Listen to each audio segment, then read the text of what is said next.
नमस्कार, मैं विजय शर्मा और आप देख रहे हैं जयवर्धन न्यूज़। बात करते हैं राजसमंद की आज प्रमुख खबरों की। आमेर थाना क्षेत्र के लावासदारगढ़ कस्बे में जमीन विवाद एवं पानी की प्याऊ बनाने को लेकर उपजे विवाद में बहू और काकी सास आपस में झगड़ गई। तू मैं के बाद विवाद इतना बढ़ गया कि दोनों ही महिलाओं के बीच सरेआम धक्का मुक्की के साथ ही हाथापाई हो गई। आमेर थाना प्रभारी दलपत सिंह ने बताया कि सरदारगढ़ कस्बे में जमीन व प्याऊ बनाने को लेकर उपजे विवाद में कैलाशी जाट ने उसकी 65 वर्षीय काकी सास चांदीबाई जाट को धक्का दे दिया, जिससे वह नीचे गिर गई और उसकी मौके पर ही सिर में गहरी चोट लगने से मौत हो गई। बाद में उसके शव को आमेर अस्पताल पहुंचाया गया। पुलिस ने हत्या का मामला दर्ज करते हुए जांच शुरू कर दी है। आज कस्बा सरदारगढ़ में सुबह 10 बजे चांदीबाई और कैलाशी बाई के आपस में झगड़ा हुआ था। दोनों काके सासू और भतीजी बहू लगती है, जिसमें चांदीबाई की उम्र 60 साल है तथा कैलाशी की उम्र 35 वर्ष है। कैलाशी और इसके आपस में बोलचाल हो झगड़ा होने से एक पत्थर की मारी, जिसकी उसके घुटनों के ऊपर और पाँव में लगी है तथा उसको धक्का देने से चांदीबाई नीचे गिर गई और नीचे गिरने से उसके सिर के अंदर शरीर अंदरूनी चोट आने से उसकी मौके पर मृत्यु हो गई। परिजन उसको हॉस्पिटल ले गए थे, जहां डॉक्टर ने मृत घोषित किया और मृत घोषित करने के ऊपर पुलिस को सूचना मिली। पुलिस भी मौके पर पहुंची, डेथ बॉडी का पोस्टमार्टम करा, परिजनों को सौंप दी है तथा अनुसंधान जारी है। कोई जमीनी विवाद को लेकर मामला है? जमीन इनके आपस में पानी की प्याऊ को लेकर लगाने की बात को लेकर जमीन का हल्का सा विवाद था, जिसमें केवल मात्र बोलचाल की बात थी, बाकी और कोई बात नहीं। पुलिस ने किस तरह से मामला दर्ज किया इसको लेकर? पुलिस ने जनता सेना के संस्थापक रणदीप सिंह बिंडर ने राजसमंद में श्री द्वारकाधीश मंदिर पहुंचकर श्री प्रभु के दर्शन किए। फिर वे राजपूत समाज के प्रतिनिधियों से मिले और विधानसभा चुनाव को लेकर विचार विमर्श किया। श्री राष्ट्रीय राजपूत करणी सेना जिलाध्यक्ष गणपत सिंह दुलावत व अन्य कार्यकर्ताओं ने विचार विमर्श किया। इस दौरान नगर अध्यक्ष भगवत सिंह सिसोदिया, देवेंद्र सिंह, प्रताप सिंह, हिम्मत सिंह, सुरेंद्र सिंह आदि मौजूद थे। देव जागरण संस्था देवगढ़ के अध्यक्ष व भाजपा नेता अजय सोनी ने काकरोद ईसरमंड पंचायत क्षेत्र में ग्रामीणों से रूबरू हुए। कुछ परिवारों के घर में कमी होने पर उनके परिजनों को सांत्वना भी दी। साथ ही ताल सोहनगढ़ क्षेत्र में ग्रामीणों से मिले और उनकी समस्याओं को सुना और उसके निस्तारण के लिए आश्वासन दिया। राजसमंद जिले में मुख्यमंत्री अशोक गहलोत ने 3 बड़ी सौगातें दी हैं। भीम क्षेत्र में एक ITI केंद्र खुलेगा, जबकि बोजा ठाकुर का बाड़िया में उच्च प्राथमिक विद्यालय संस्कृत को माध्यमिक विद्यालय में क्रमोन्नत किया गया है। इसी तरह इसके लिए भीम विधायक सुदर्शन सिंह रावत लंबे समय से प्रयासरत हैं और शैक्षिक दृष्टि से यह बड़ी सौगातें हैं। इसी तरह विधानसभा अध्यक्ष व नाथद्वारा विधायक डॉक्टर CP जोशी के क्षेत्र में खमनोर में कन्या महाविद्यालय खुलेगा, जिससे क्षेत्रीय छात्राओं को उच्च शिक्षा में काफ़ी राहत मिलेगी।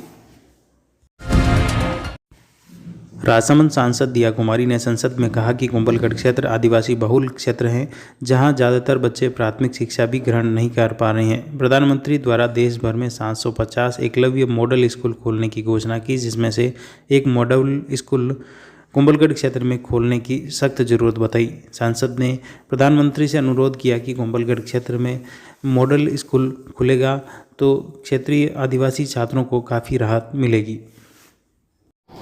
महोदय, हमारी सरकार ने शिक्षा के क्षेत्र में जो नए आयाम स्थापित किए, उसके लिए मैं हमारे आदरणीय प्रधानमंत्री जी का विशेष धन्यवाद देती हूँ।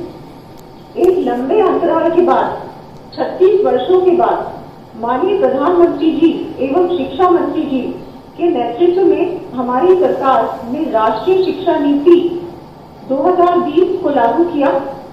ये शिक्षा नीति वर्तमान समय की मांग और चुनौतियों को पार करके भविष्य के भारत के निर्माण में सहयोग करेगी। राष्ट्रीय शिक्षा नीति को लागू करते समय माननीय प्रधानमंत्री जी ने कहा था कि अब तक भारत में शिक्षा व्हाट यू थिंक पर फोकस करती थी, जिसे बदलकर अब हाउ टू थिंक किया गया है। क्रिटिकल थिंकिंग और एनालिसिस, स्टूडेंट्स की एप्टीट्यूड पे ध्यान देना, मातृभाषा को महत्व देना, स्किल बेस्ड लर्निंग को भी आगे बढ़ाना, इन सभी चीजों पे ध्यान रखकर ये शिक्षा नीति बनाई गई है। और इसके लिए मैं माननीय प्रधानमंत्री जी का, माननीय शिक्षा मंत्री जी का बहुत बहुत धन्यवाद देती हूँ। महोदय, विद्यालयों में अटल टिंकरिंग लैब के द्वारा स्कूली शिक्षा को प्रैक्टिकल और एक्सपेरिमेंशियल बनाने का कार्य और उच्च शिक्षा के लिए नेशनल रिसर्च फाउंडेशन की स्थापना इसका भी उदाहरण है। और सभापति महोदय जी, आपके माध्यम से मैं माननीय मंत्री जी को निवेदन करना चाहूंगी कि जो राष्ट्रीय शिक्षा नीति को जल्द से जल्द लागू किया जाए, इसको इम्प्लीमेंट किया जाए, उस पर बहुत फोकस करने की आवश्यकता है। और जो शिक्षा पद्धति के लिए टीचर ट्रेनिंग, इस पर विशेष ध्यान देना भी बहुत आवश्यक है, क्योंकि हमारे जो टीचर्स हैं वो पुरानी जो तरीका है पढ़ाने का, वो उसी से बच्चों को पढ़ाती जा रही है। तो ये जो नीति है, इसको बहुत महत्वपूर्ण था इसको लाना। लेकिन जिस तरह से पढ़ाई हो रही है स्कूलों में, जो टीचर्स हैं उनको भी जिस तरह से वो पढ़ाती हैं या पढ़ाते हैं, वो भी उनको दोबारा से सीखना आवश्यक है। तो टीचर की ट्रेनिंग पे विशेष ध्यान दिया जाए, इसको मैं बहुत ज्यादा यहाँ पर स्ट्रेस करना चाहूंगी। और जो हमारी शिक्षक है हमारे, उनको भी जो उनका सिलेक्शन होता है उस पर भी ध्यान दिया जाए, क्योंकि बहुत बार क्या होता है, वो पढ़ाते हैं लेकिन मन से नहीं पढ़ाते। हम लोग भी स्कूल गए, हमने देखा होगा किसी भी सब्जेक्ट पे हमको भी तभी इंटरेस्ट आता था अगर टीचर इंटरेस्टिंग थी, हमें वो सब्जेक्ट पढ़ाती थी। लेकिन अगर वो मन से नहीं पढ़ाते, उनको पैशन नहीं होता पढ़ाने में, वो सब्जेक्ट को मतलब जिस तरह से पढ़ाना चाहिए जिससे बच्चा समझे, उसको वो नॉलेज एक्वाइज करे। ये नहीं है कि बस रोज लर्निंग होती जाए, वो बच्चा रटता जाए, एग्जाम देता जाए। तो उस पर भी ध्यान देना बहुत आवश्यक है टीचर ट्रेनिंग पे। ये मैं आपके माध्यम से मंत्री जी को कहना चाहूंगी।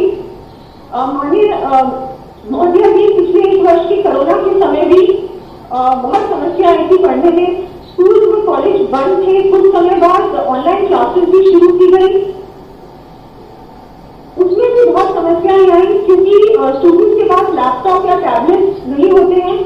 कनेक्टिविटी की भी समस्या होती है हमारे रूरल क्षेत्र में। तो वो भी अगर लैपटॉप या टैबलेट स्टूडेंट्स को उपलब्ध कराए जाए तो कभी भी ऐसी समस्या आती है तो उससे उनको आसानी से वो पढ़ सके, उनकी पढ़ाई में कोई कठिनाई ना आए। कनेक्टिविटी भी बहुत आवश्यक है इसके लिए। महोदय, अब मैं सदन के माध्यम से अपने क्षेत्र की मांगों को रखना चाहूंगी। मेरे लोकसभा की 2 विधानसभाएं जो आदिवासी बहुल क्षेत्र हैं, इस क्षेत्र में बच्चों को पढ़ने के लिए अच्छी सुविधा मिले, इसके लिए मैं माननीय मंत्री जी से ये मांग करती हूँ कि आपने बजट में हमारी जो वित्त मंत्री है उन्होंने बजट में एकलव्य मॉडल स्कूल की घोषणा की थी और पूरे देश भर में 750 एकलव्य मॉडल स्कूल बनाए जाएंगे। तो इसमें मेरे लोकसभा क्षेत्र में कुंभलगढ़ में भी एक एकलव्य मॉडल स्कूल की स्वीकृति प्रदान करें। महोदय, मैंने पहले भी मंत्री जी को पत्र लिखा था कि मेरे लोकसभा क्षेत्र में राजसमंद और मेड़ता में केंद्रीय विद्यालय की सुविधा नहीं है, इसलिए मेरा आग्रह है कि राजसमंद एवं मेड़ता में केंद्रीय विद्यालयों की स्वीकृति प्रदान करें। महोदय जी, मेरा माननीय मंत्री जी से आग्रह है कि मेरे लोकसभा क्षेत्र के बच्चों के भविष्य को ध्यान में रखते हुए मेरे द्वारा रखी गई मांगों को गंभीरता पूर्वक विचार कर उन्हें स्वीकृति प्रदान करने का कष्ट करें। धन्यवाद। भाजपा युवा मोर्चा द्वारा प्रताप मंडल, राणा राज सिंह मंडल, नगर मंडल व मीरा मंडल के शक्ति केंद्र प्रभारियों की बैठक प्रदेश उपाध्यक्ष विपुल शर्मा के सानिध्य में हुई। शर्मा ने कार्यकर्ताओं को यूथ चला बूथ एवं हमारा बूथ सबसे मजबूत बूथ की संकल्पना को विस्तृत रूप से कार्यकर्ताओं के सामने रखा। प्रदेश मंत्री जितेंद्र सिंह राठौड़ ने बूथ स्तर पर एक बूथ 10 यूथ संरचना की जानकारी दी। प्रदेश सह प्रभारी मानवेंद्र सिंह कुडकी, चुनाव सह प्रभारी प्रफुल्ल ओझा, विधानसभा संयोजक अयन जोशी, जिला संयोजक डॉक्टर हितेश पालीवाल, सह संयोजक राकेश सिंगल, नगर मंडल संयोजक जयेश जेपी शर्मा, वीरेंद्र सिंह, विक्रांत सिंह, योगेश दादीज, प्रवीण गालव, अभिषेक खिंची, अंकित प्रजापत, गिरीश पालीवाल आदि मौजूद थे। किसी की अनसुनी कहानी है जयवर्धन, हर गरीब वंचित की जुबानी है जयवर्धन, कहीं ढाणी तक सड़क तो कहीं गांव का पानी है जयवर्धन। हर विषमता के खिलाफ युवाओं की जवानी है जयवर्धन। नौचौकी की पाल है तो राजसमंद झील का पानी है जयवर्धन। मीरा के घुंघरू की खनक तो महाराणा के शौर्य की कहानी है जयवर्धन। महाराणा के शौर्य की कहानी है जयवर्धन। नाथद्वारा में बढ़ते कोरोना संक्रमण के मद्देनज़र इस बार श्रीनाथ जी मंदिर में होली पर आम श्रद्धालुओं के लिए 3 दिन दर्शन नहीं होंगे। लगातार बढ़ते कोरोना संक्रमण के चलते मंदिर मंडल द्वारा यह निर्णय लिया गया है। मंदिर मंडल सीईओ जितेंद्र ओझा ने बताया कि 27 से 29 मार्च तक श्रीनाथ जी के दर्शन केवल मनोरथी ही कर पाएंगे, जबकि अन्य आम श्रद्धालुओं का प्रवेश प्रतिबंधित रहेगा। तीनों दिन केवल मंगला, राजभोग, भोग, आरती व शयन के दर्शन ही होंगे।